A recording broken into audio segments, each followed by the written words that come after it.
Welcome to the NGIT website and math podcast. My name is Vanessa. Today I will be covering finding the domain of algebraic expressions.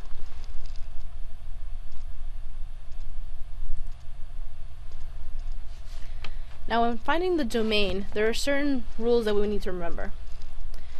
And for the most part, we're working with division, or a function over a function, or a number over a function.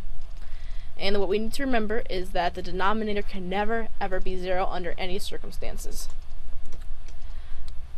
So if in this example, we have 5 divided by 3 minus x. Now to find the domain of this, we have to look. The 5 on the top is just a number, so we have no problems with that. But if we look at the denominator, we have a function 3 minus x. If we remember that the denominator can never ever be 0, so we have to find when the denominator becomes 0. So if we do this, if we set 3 minus x equal to 0, and we solve for x by taking the x and moving it to the right side of the equation, we get 3 is equal to x. What this means is that if you were to put 3 in, it would make the denominator 0, and then you wouldn't be able to divide this. So if we back check it, it works out, because we put in 5 divided by 3 minus 3, we get 5 over 0, and this is no good. So how do we express our final answer? We have a couple of different ways. We know that that can just not be 3.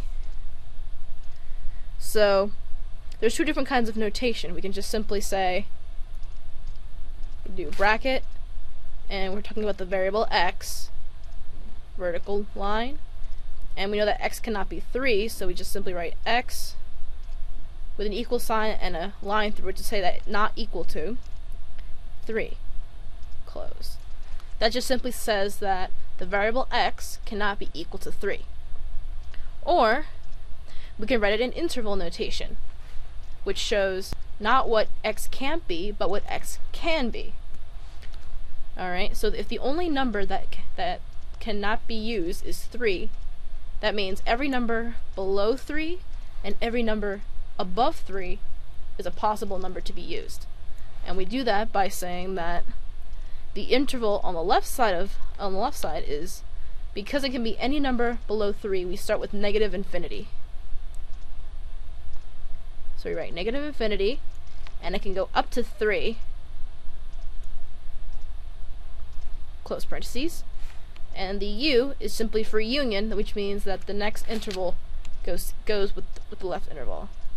And we know that every number above 3 is a possible solution. So we go from 3 all the way to infinity, close parentheses.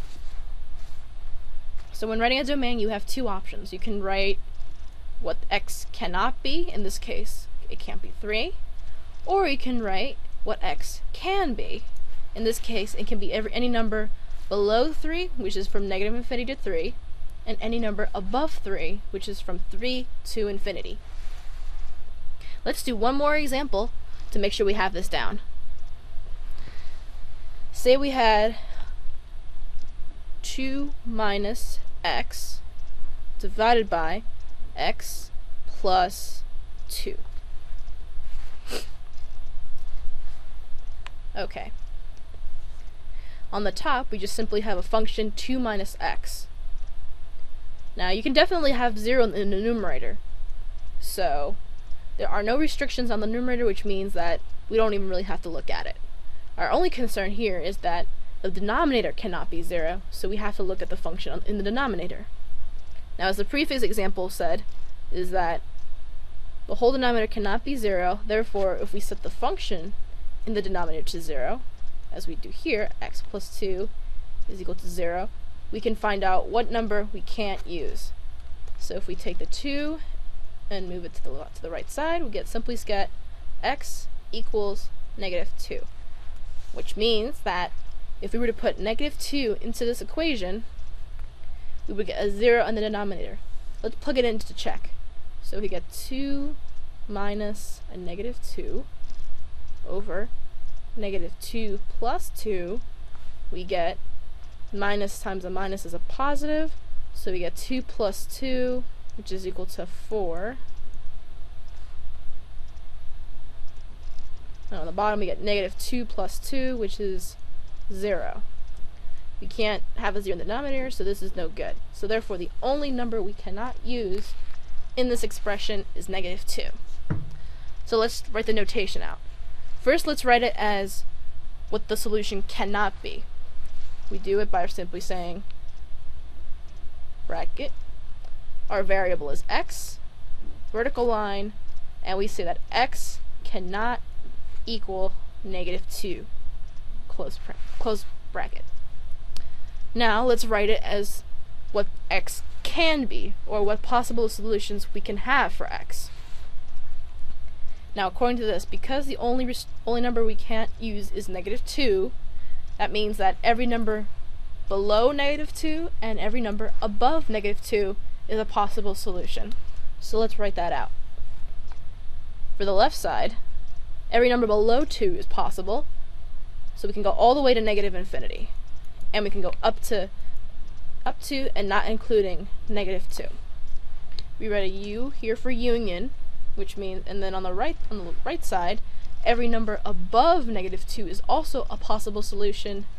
Therefore, we start with negative 2, and it can go all the way to positive infinity. Close parentheses. And that's the way of writing the domain in terms of what we can use as x. Thank you for visiting the NGIT website. If you need any further assistance, please stop by the Center for Academic and Professional Enrichment, Kupfrian Hall, room 200. Thank you, and good luck with your studies.